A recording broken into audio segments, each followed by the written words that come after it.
Ini kain yang sudah saya potong.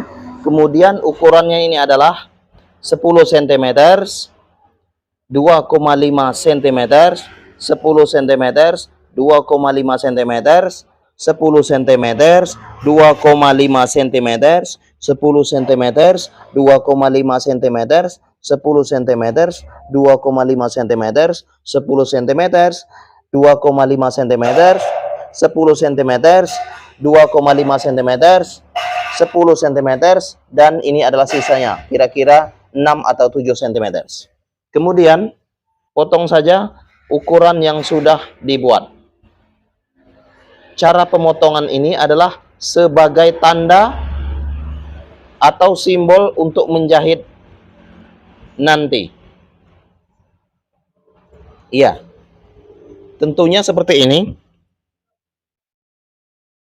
Oke, silakan share video ini ke teman-teman Anda, share di negara Anda.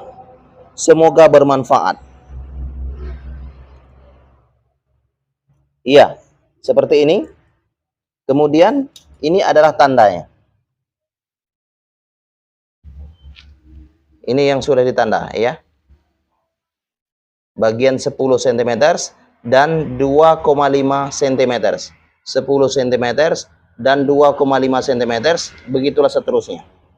Kemudian buka saja. Nah, seperti ini.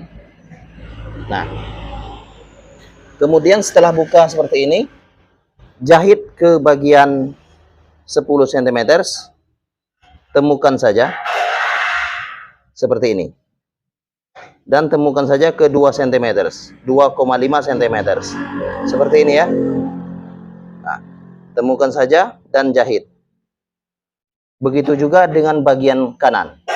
Sama dengan bagian kiri. Sekarang jahit.